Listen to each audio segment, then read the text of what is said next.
Well, thank you so much, Bo, and thanks to Brian and Hannah for inviting me.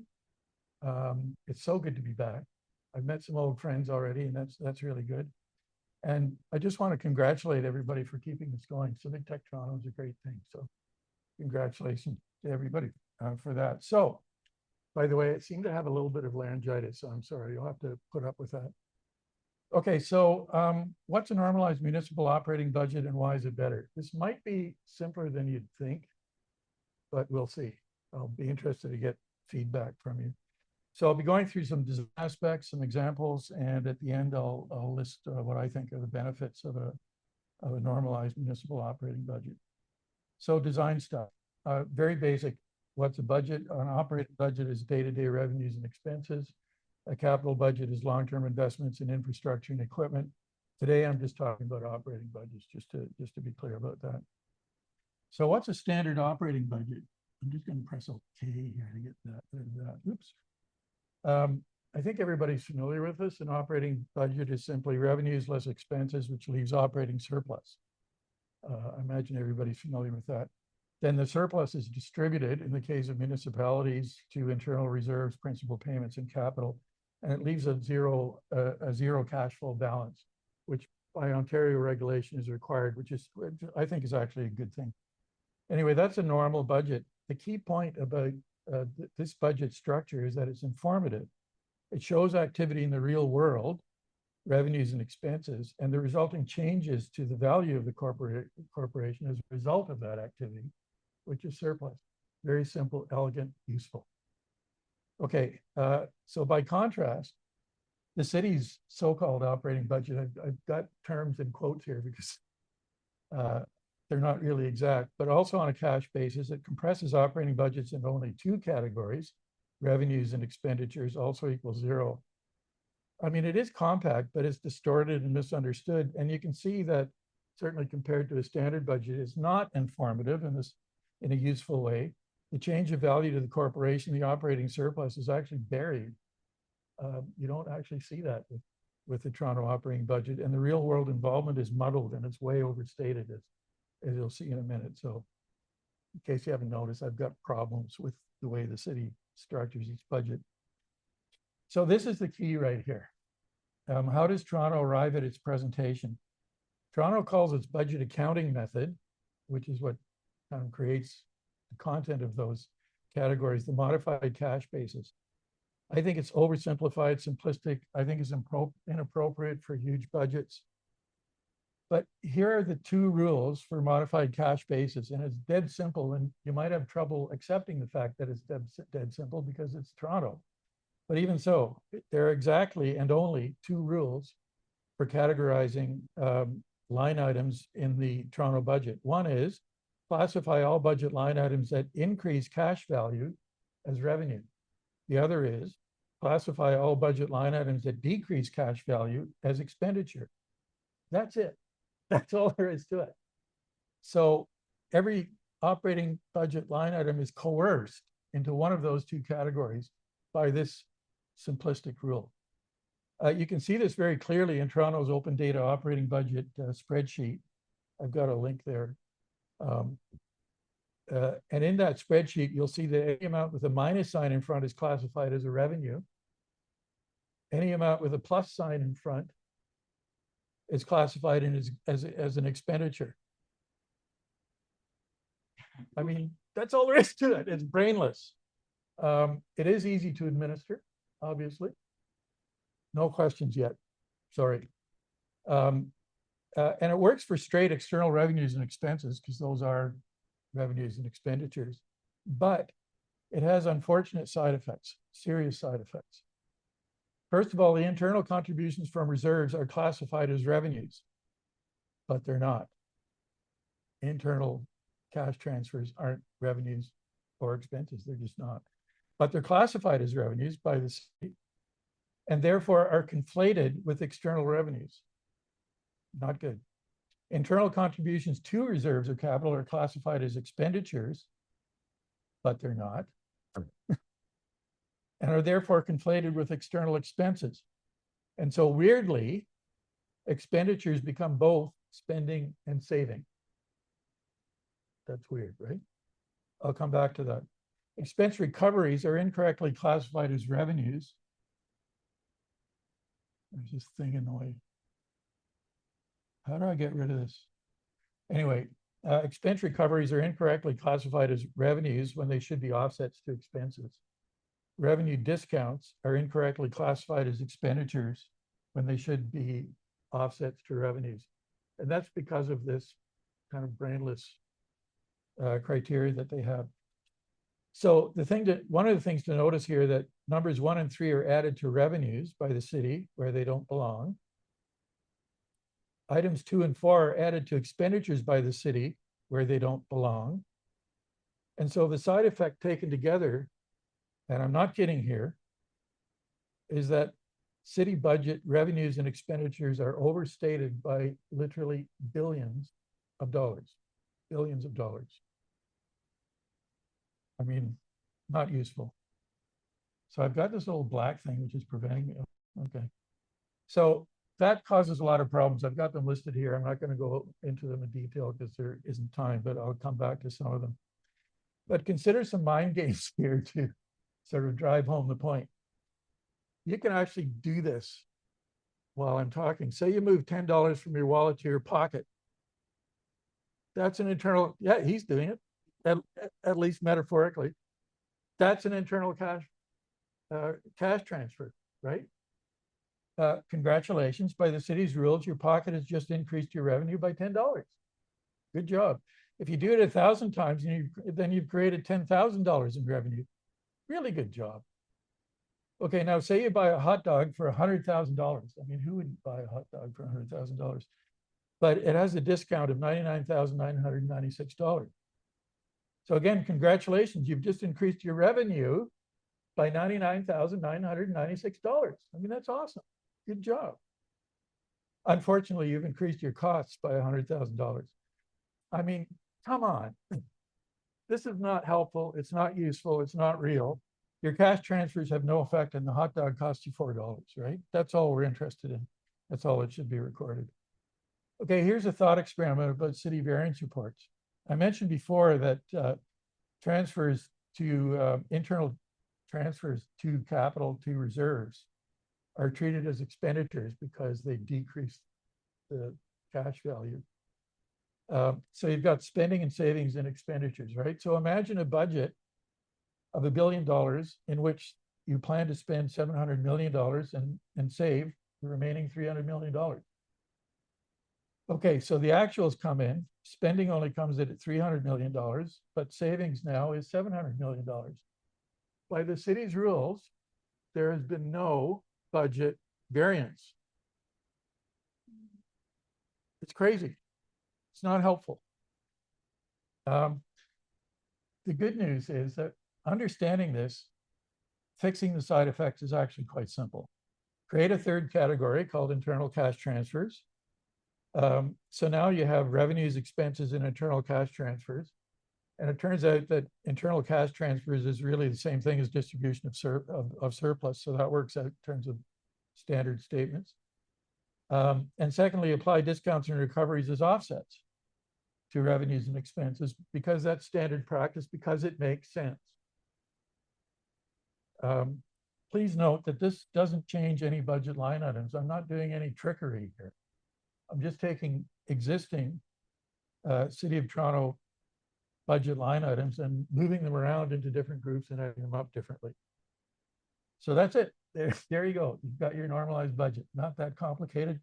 Why the city doesn't do that, I don't understand.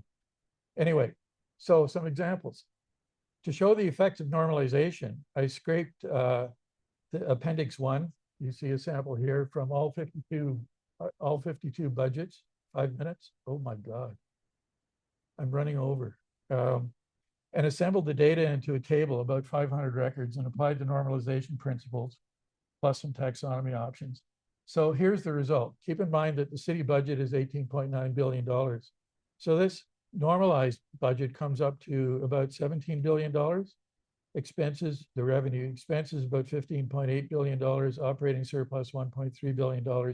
There's a caveat here, which is that the normalized values, these normalized values that I'm presenting are probably still a couple of $100 million overstated, because those appendices don't show the recovery, all the detail of the recoveries and the discounts. So here's what a high-level normalized budget looks like. If you just scan through the categories in the red box, I think that reads pretty easily. You can see where the revenues come from, where the expenses go, and what the surplus is, and how that's distributed, right? I mean, pretty good. Now let's talk about operating variances. You mean to say I've only got 3 minutes for the presentation? Anyway, so what you're looking at here is a table from the 2024 audited statement. And the reason I don't expect you to memorize this, but the reason I present it here is to demonstrate the lengths to which the external auditor goes to transform the city budgets into an audited budget that's closely and exactly comparable to the audited actuals that the auditor presents. So what the auditor does, he or she, is combine operating capital, non-levy, and consolidated budgets into one bucket, and then just take out the things that don't apply to an operating budget. It's a little different from the city budgets. For example, state of good repair, about half of that budget goes into the operating because it's short-term stuff, but that doesn't matter. The point here is that because the transformed budgets are comparable, you'd expect minimal variances, right? That's the point of a budget, really. Well, here's a chart of the variances over time from 2003, and more or less they try to be minimal, but look at those variances during the pandemic years. I mean, they're kind of mind-blowing, and here they are in a chart. I don't know how many people are aware of this, but during the pandemic, over those 4 years, the city had an audited surplus of $6.7 billion, a surplus. The unbudgeted portion of that was $6.1 billion. COVID support during that time was $3.8 billion. This is all from audited statements, folks. I'm not making this up. I think it's fair to call it a financial windfall. Now, how many people here realize that Toronto had a financial windfall during the pandemic? Any hands? Anybody? No. That's bad that wasn't communicated. And here's one of the reasons why. This is a chart that shows a comparison between audited budget variances and Toronto internal operating budget variance reports. And you'll see that the internal operating budget variances tend towards zero, as I mentioned before. And they're mostly less than the audited surpluses. But again, look at that period during the pandemic. It's nuts. It's misinformation. And I think in the long run, it undermines the trust between the public and the civil service. I just think this is really bad. The best description I've come up with for the city's operating budget variance reports is it's some kind of funky hybrid net cash flow variance reports. If anybody wants to put that to music, please go ahead. So last example. This is one of my favorite examples. This is a table that shows the cash flow of a budget. This happens to be 2024. I'm using the city's organizational taxonomy at the left. But the first column is just the net operating deficit or surplus. So simply revenues less expenses, very straightforward, very exact. The second column shows the internal transfers, which is enabled in this chart because of the separation in the standard operating budget of internal cash flows. And that shows how much the deficits have been ameliorated. And the final column is the amount that has to be made up by property taxes and corporate surplus. There's a bill, right? I mean, very nice. And there's various ways of doing this. You can do trend analysis. You can have actuals compared and all that kind of stuff. It's good. So listen, I think the main, I mean, I'm sort of joking, but sort of serious here. The main benefit of a normalized operating budget is it's normal. It's normal. We can understand it. We can work with it. Everybody's familiar with it. Lots of people have worked with it. So it opens the door to well-known analytic techniques such as comparisons, trends, drill downs, key performance indicators, and taxonomies. On the left there, you see how it solves those problems I alluded to before. On the right, and admittedly, this is conjecture. A normalized operating budget makes it more accessible to people, which should lead to more engagement, more interest, more demands for continuous improvement, both policies and support systems, better decisions, better outcomes, and hopefully a virtuous cycle. So my proposition is, you'll be glad to know I'm at the conclusion. My proposition is that a good start to making budget improvements is to normalize the City of Toronto budgets. That'll be your job. I've added a second item here that I haven't talked about, but I think it's equally important. I think the city should provide a good on-demand interactive online budget dashboard, which supports drill down, good variance reports, and flexible analytics. That's also your job. And then I've just sort of thrown in there's a follow-up here. Given that normalizing city budgets should happen, how do we make that happen? They're really stubborn. So thank you.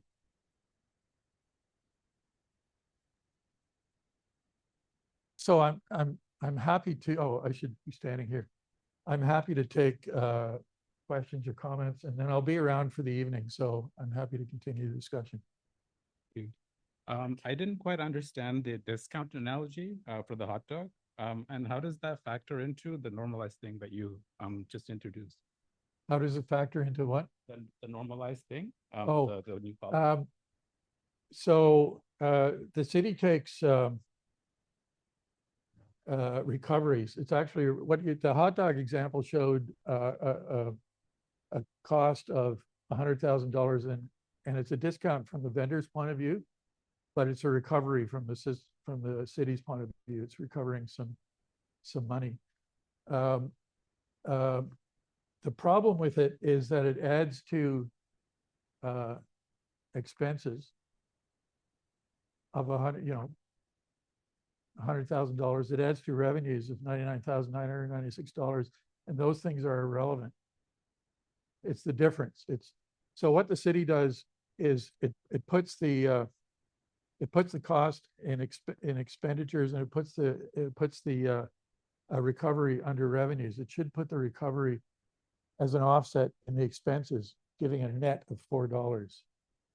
That's the normalized way of doing it. The city's way of doing it is to keep the recovery in revenues. And so because the cost is not discounted or reduced, that inflates the expenditure side of things. And because the revenue is added to in a nonsensical way, the revenue is increased. So you end up with overstatement that really doesn't make sense. Does that answer your question? Sorry, I'm just gonna come to you with the mic. So basically you're saying move the item from the revenue to like the new normalized column. Is that move the 90 move recoveries to expenditures and move discounts to revenues. Currently they put recoveries in revenues and discounts in expenditures as expenses. So they're doing it opposite. I know it, you have to sort of play with it a little bit. Okay, first of all, does anyone else actually have a question? Because I have 14 questions. I'm not gonna ask them all. Okay, I'm like very curious if you've thought about, because this is so interesting and I struggle sometimes looking at tables to see the relationships. Have you tried like visualizing any of this and the difference when you see like the normal, if there was like a pie chart of how the budget broke down in the city's budget versus normalized budget, or have you thought about how to visualize the difference? I'm not sure whether I've been producing normalized and non-normalized depictions for quite a few years. I can't actually think of trying that, although it would be an interesting exercise. Yeah.